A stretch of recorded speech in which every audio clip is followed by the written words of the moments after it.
from my women while we rape our women. Never thought that hip hop would take it this far. Now I'm in the I ain't nobody's hero, but I wanna be heard. On your hot 9-7 every day, that's my word. Well, the first time I fell in love with hip hop have to be like the first time I heard it. I saw Sugar Hill Gang, like the video.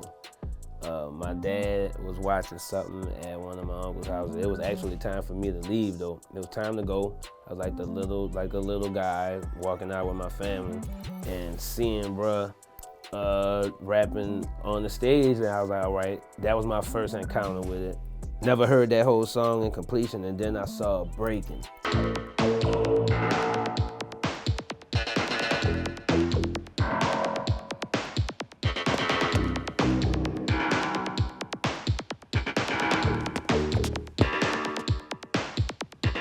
My sister showed me Breakin with Turbo and Ozone. Shit, next thing I know, you know, it was Kool Moe Dee had the Jeep parked on top of the Kango. And no looking back, you know. The first rap song that I knew front to back was Kool Moe Dee, Wild Wild West.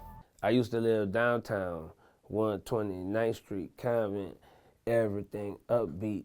Parties, ball in the park, nothing but girls after dark. We chill, nobody get ill in a place.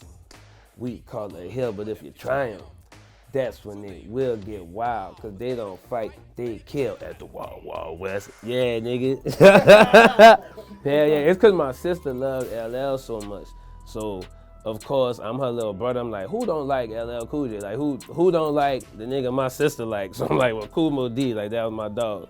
The first hip hop artist that was an idol to me, for sure, was Slick Rick. Like I said, I'm from New Orleans, so one of the important shoes in my city was Bally's. Everybody, like all the big dogs had Bally's on. All the coolest big brothers and shit had Bally's. Slick Rick used to rap about that shit, and my homie Keith, his brother used to get dressed to Slick Rick album. Like he'd get dressed, put cologne on, brush his waves, had a part like in the side and do all that before he go. So that's how I came up on that. The first hip hop concert I attended, they were rapping a little bit on it. It had to be BBD or something, like, you know what I'm saying? Probably the first time I went and saw something live where motherfuckers was rapping that.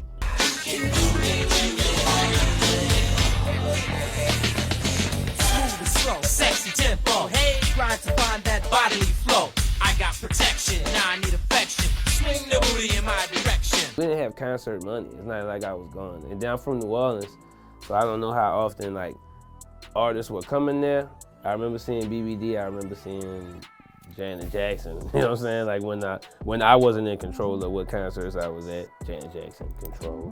When it was up to me, the first one I may have attended probably was like Bone Thugs. First hip hop album I bought was actually purchased on the black market, if you will. I bought NWA. I bought a tape of NWA from my homeboy. You know what I'm saying? I bought it from him at school, like behind the portable classrooms. And then I got in trouble because I left that motherfucker playing when I went to take like a bath or a shower or whatever, and my mom went in my room.